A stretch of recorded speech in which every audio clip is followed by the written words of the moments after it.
Today is Tuesday, May 27th, and this is the ADM Investor Services Weekly Market Kickoff. Please note that the views and opinions expressed here today are solely those of our guests and should not be construed as the views or opinions of ADM Investor Services or ADM. Today's guests are Mark Soderberg, ADMIS Senior Ag Analyst, Mark Bowman, ADMIS Senior Market Research Analyst, and JP Steiner, ADMIS Associate Economist. Starting with the grain markets this morning, Mark. What factors do you think will drive prices in the ag space this week? Well, we're just over a month out from the next major USDA crop report when they'll update the quarterly stocks and acreage data at the end of June. We did get a WASI report in between on the 12th. However, too early in the growing season for that report to have a whole lot of significance, I think. So weather will continue to play a major role in the price discovery process. So far, weather here in the U.S. has been mostly favorable, outside of some planting delays in the eastern corn belt and perhaps a little bit too much rain on some of these recently planted fields in the southern Midwest. Corn and soybean crops, they've been going at a pretty favorable clip. I look for initial crop ratings tonight in corn to show roughly 75% of that crop in good to excellent shape. That would match last year's initial ratings and historically a high figure. We'll be also on the lookout for new trade deals, and in particular, any progress which can be reported in negotiations with China.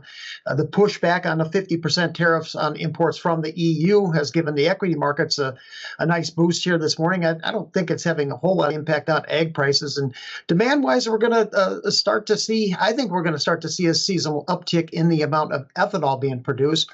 I think the market mostly will be looking for some announcements from the EPA on the RVOs. That's the renewable volume obligations. That's the biofuel industry. Remains hopeful that these mandates will jump up to about 5.5 billion gallons a year, up from the current 3.35. There's been a lot of rumors on this in recent weeks, and it's created a lot of volatility in the marketplace. However, still nothing concrete from the Trump administration and the EPA just yet. And Mark, we've been talking about the record short positions by the spec traders in the wheat and soybean meal. What will it take to shake out some of these shorts? Yeah, right now they seem pretty well entrenched on the short side in both. We've got wide carries in the market, so the speculative traders, they've been quite comfortable just rolling these short positions forward, capturing that carry. In wheat, last week we had a record short position in Kansas City futures. This week it's a record short in Minneapolis futures. So we've also got a fresh record short position in meal as well. So the old cliche, the best cure for low prices is just that, low prices. Well, I guess we just haven't been low enough long enough yet for that to ring true. We are, however, starting to see some pickup in wheat export demand. New crop commitments are at the highest level at this point by mid-May in over a decade now. So U.S. wheat prices have become very competitively priced in the global marketplace. And seasonally, though, I think it might be hard to generate much of a lasting rebound with U.S. winter wheat harvest right around the corner. But I'd be keeping an eye on the spreads. Right now, they're wide. I think if we look for any indication of a turn in the marketplace, it's going to start there in the spreads. Those tightening up here a little bit from the record lows we've been setting here almost on a weekly basis. Thanks, Mark. JP, regarding the bond market, why is the new tax bill worrying the bond market? The new tax bill is worrying the bond market and investors mainly because of the large debt problem that the U.S. has, which is at an unsustainable level. U.S. public debt is right now around 100% of GDP and is expected to rise to 134% over the next decade. Now, it should be noted that this has been a growing problem since the 1980s, although the problem has become a significant concern since the 2000s. Regardless, the tax bill that's making its way through Congress is expected to add around $3 to $5 trillion to the U.S. deficit over the next 10 years. This increase in deficit will require the U.S. Treasury Department to increase its bond issuance, especially at the long end of the curve, to continue to finance government spending. Now, in recent weeks, many U.S. Treasury auctions have been met with tepid demand, sending yields higher as investors are starting to demand a higher return for holding onto U.S. debt, which they feel isn't as sound as it used to be. These developments have worried investors that an increase in bond issuance will further exacerbate the demand problem by flooding the market with even more bond supply. In simpler terms, investors are worried that an increase in bond issuance will outpace demand and that the U.S. is making no efforts to address its lack of fiscal discipline. And JP, what factors will be driving trading in the financial space this week? So this week is filled with lots of economic data in the U.S. So there are a number of economic reports that can and will drive the market. Firstly, any developments in the trade situation are likely to impact the market.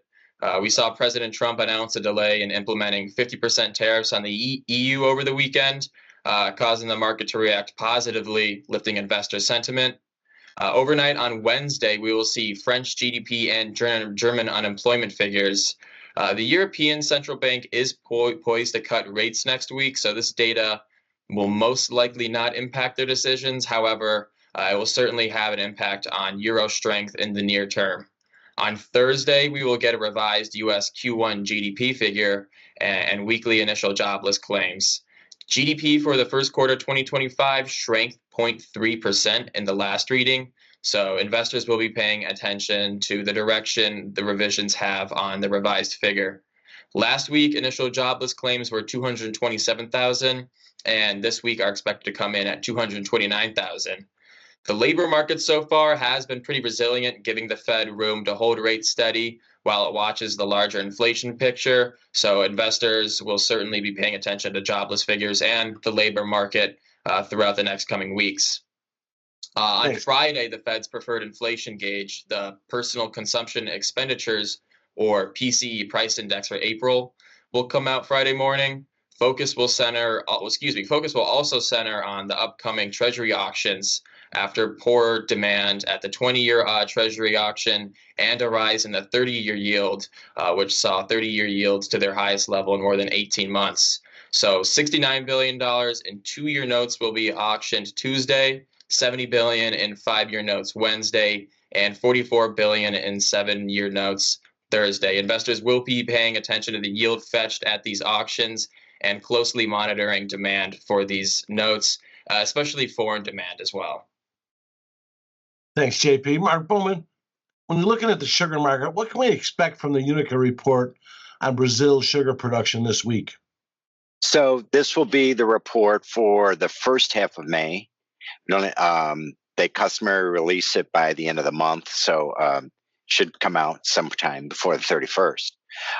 The harvest and crushing activity was slowed during the second half of April due to heavy rains, and there's some belief that those delays continued into the first part of the May as crushers started winding up operations again. The last report showed crush down 49% from a year ago and sugar production down 54%, and that was kind of a bigger drop than expected. So for this week's report, expectations look to be around 10% from a year ago, down from a year ago. Sugar output down 11.5%. That's according to a poll taken by S&P Global. And if that's true, it would put cumulative crush around 25% down from a year ago. The marketing year just started on April 1st, so we're just getting going here. Recent forecasts have called for Brazil's 25-26 production to be up 4 to 5% from last year. And given the expectations for another steep decline from year-ago levels in this week's report, market could be vulnerable to a bearish surprise if the reports actually aren't as bad as expected. And lastly, Mark, what do you expect from this week's planting progress report for the cotton? So last week's report, we're a little bit behind, 40% planted as of May 18th versus 42% a year earlier, a 5-year average of 43%. It's about 2 days behind. Texas, 35% planted versus 38% last year, or on average, and that's also about 2 days behind. Mississippi, though, the fourth largest producer, was only 31% planted versus 70% a year ago and 60% on average. So they were running about 10 days behind, mostly due to too much rain in the Delta. No other top producer was that far behind. The closest was Alabama, which is the 7th largest. They were about 6 days behind. Now, thing is, Texas last year produced 3.9 million bales, which is almost twice as much as what the next largest producer, Georgia, did, which was 2 million bales. So Texas will kind of dominate the picture from week to week on the effects of plantings. As I mentioned, wet conditions slowing the plantings in Delta, and we don't expect much improvement in this afternoon's report. Reports are that the middle and lower Delta saw 1 to 3 inches of rain over the weekend, and local totals as much as 5.5. Now, really giving the areas much of an opportunity to dry out. And some areas in southern Missouri received 6 inches or more, some more than 9. So Texas was dry, which is conducive to planting, though.